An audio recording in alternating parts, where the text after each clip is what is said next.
akan menjelaskan tentang HKI atau hak kekayaan intelektual.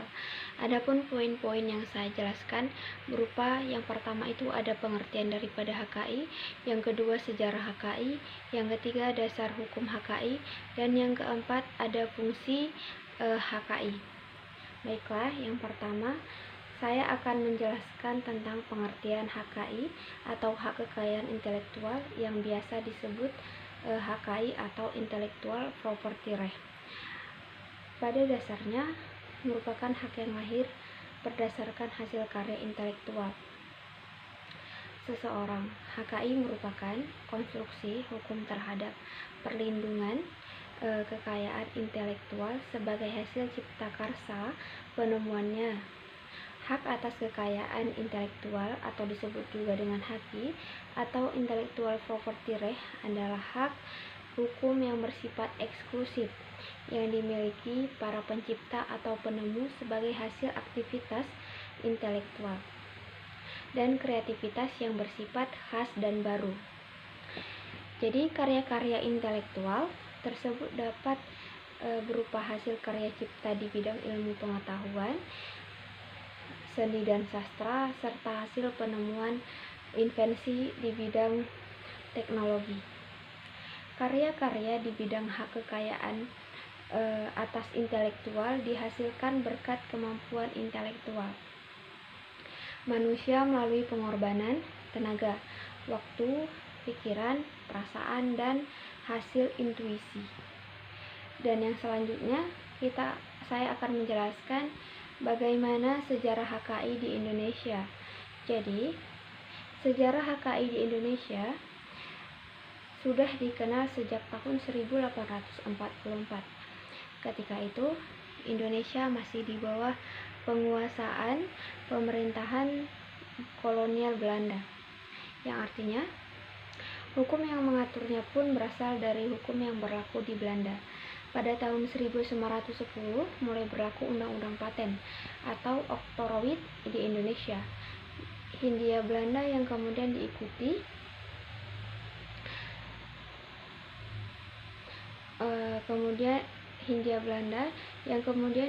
Undang-Undang Merek Industri Eigendom dan Undang-Undang Hak Cipta Auteurswet pada tahun 1912.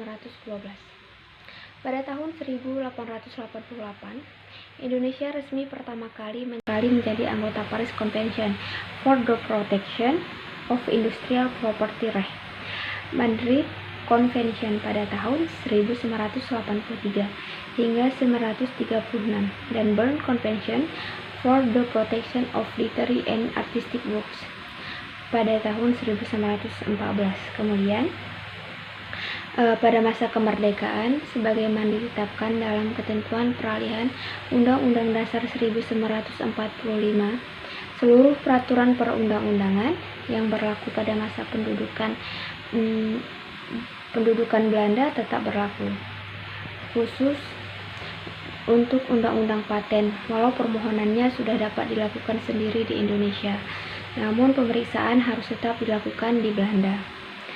Setelah kemerdekaan, barulah pada tahun 1961 Indonesia memiliki undang-undang merek sendiri, menggantikan undang-undang produk Belanda. Diikuti Undang-Undang Hak Cipta pada tahun 1982, Undang-Undang Paten tahun 1989 yang masing-masing sudah diperbaharui untuk menyelaraskan dengan pemberlakuan perjanjian TRIPS. Kemudian pada akhir 2000 berlaku pula Undang-Undang Rahasia Dagang, Undang-Undang Desain Industri, Undang-Undang Desain Tata Letak Sirkuit Terpadu, dan Undang-Undang Perlindungan Paritas Tanaman yang baru efektif pada tahun 2004. Jadi yang menjadi pertanyaan, apakah dasar hukum dari HKI itu diatur di Indonesia? Di sini saya akan memaparkan beberapa undang-undang yang mengenai HKI, hak atas kekayaan intelektual. Adalah hak eksklusif yang diberikan suatu hukum atau peraturan kepada seseorang atau sekelompok orang atas karya ciptanya. Jadi menurut undang-undang yang telah disahkan oleh DPR RI pada tanggal 21 Maret tahun 1997, hak atas kekayaan intelektual adalah hak-hak secara hukum yang berhubungan dengan permasalahan hasil penemuan dan kreativitas seseorang atau beberapa orang yang berhubungan dengan perlindungan permasalahan reputasi dalam bidang komersial reputation, dan tindakan atau jasa dalam bidang komersial atau goodwill. Dengan begitu, objek utama dari hak atas kekayaan intelektual adalah karya atau ciptaan, hasil buah pikiran, atau intelektualita manusia. Jadi kata intelektual tercermin bahwa objek kekayaan intelektual tersebut adalah kecerdasan, daya pikir, atau produk pemikiran manusia, the creation of the human mind. Setiap manusia memiliki hak untuk melindungi atas karya hasil cipta, rasa dan karsa setiap individu maupun kelompok. Jadi berikut dasar hukum hak atas kekayaan intelektual.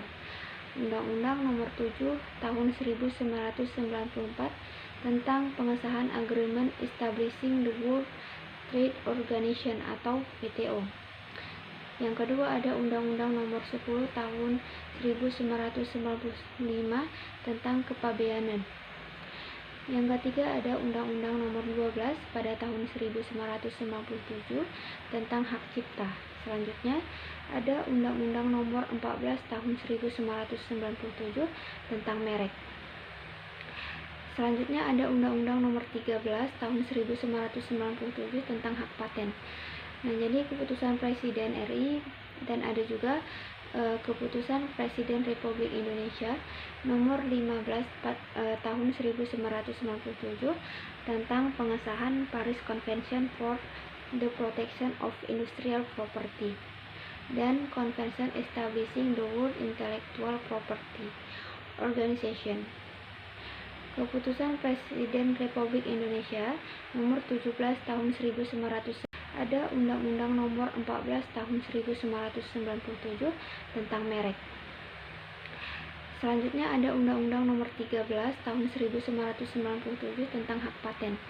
Nah, jadi keputusan Presiden RI dan ada juga keputusan Presiden Republik Indonesia Nomor 15 Tahun 1997 tentang pengesahan Paris Convention for the Protection of Industrial Property dan Convention Establishing the World Intellectual Property Organization. Keputusan Presiden Republik Indonesia nomor 17 tahun 1997 tentang pengesahan Trademark Law Treaty. Keputusan Presiden Republik Indonesia nomor 18 tahun 1997 tentang pengesahan Berne Convention for the Protection of Literary and Artistic Works. Dan ada juga keputusan Presiden Republik Indonesia nomor 19 tahun 1997 tentang pengesahan WIPO atau Copyright Treaty. Nah, jadi dari Undang-Undang Hak Kekayaan Intelektual di atas yang barusan saya paparkan bersumber pada peraturan-peraturan itu hingga hak atas kekayaan intelektual atau HAKI bisa dilaksanakan hingga tiap orang atau golongan atau badan yang mempunyai hak atas pemikiran-pemikiran inovatif mereka atas sesuatu buatan ataupun produk bisa didapat dengan mendaftarkannya. Mereka dapat mendaftarkannya ke pihak yang melakukan dalam perihal ini merupakan kewajiban dari Direktorat Jenderal Hak-Hak atas Kekayaan Intelektual, Unit Hukum, serta Perundang-undangan Republik Indonesia. Nah, baik, selanjutnya yang terakhir saya akan menjelaskan apa saja sih fungsi dari HKI bagi pencipta atas karya ciptanya. Adapun fungsi dan pentingnya HKI tentu ada banyak keuntungan ketika seorang pencipta dapat mematenkan karya mereka, diantaranya sebagai berikut. Jadi yang pertama itu ada sebagai perlindungan hukum terhadap pencipta dan karya ciptanya. Nah, jika pencipta atau yang mempunyai ide mendaftarkan suatu karya ke HAKI atau HKI, maka secara otomatis karya tersebut akan mendapat perlindungan hukum. Sebagai pencipta, sebagai pemilik karya tentunya lebih leluasa dalam memanfaatkan nilai ekonomis dari karya cipta tadi tanpa takut menyalahi hukum. Nah, yang kedua itu ada sebagai bentuk antisipasi pelanggaran HAKI. Jadi, pendaftaran hak cipta ke HKI juga membuat pencipta memiliki landasan yang kuat untuk melawan orang-orang yang menggunakan karya mereka secara ilegal. Dengan begitu, maka pihak lain bisa lebih berhati-hati untuk tidak melakukan hal-hal yang tidak menyenangkan atau mereka menyalahgunakan karya orang tersebut. Ya, ada yang ketiga itu meningkatkan kompetisi dan memperluas pangsa pasar. Nah, jadi tidak setiap orang mampu mengeluarkan kreativitasnya untuk menghasilkan karya. Dengan HKI, maka masyarakat akan termotivasi untuk berkarya dan berinovasi sehingga kompetisi semakin meningkat.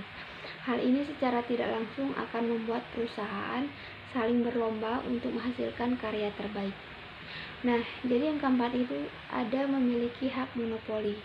Jadi kita harus ingat, sistem pendaftaran hak kekayaan intelektual ini hanya diberikan pada pihak pertama yang mendaftar ke Direktorat Jenderal HAKI. Jadi, selagi produk mereka masih baru dan memiliki potensi yang bagus, maka harus segera didaftarkan. Pendaftaran sejak awal ini juga bisa membuat karya mereka memiliki hak monopoli untuk melarang pihak lain menggunakan HKI mereka tanpa izin.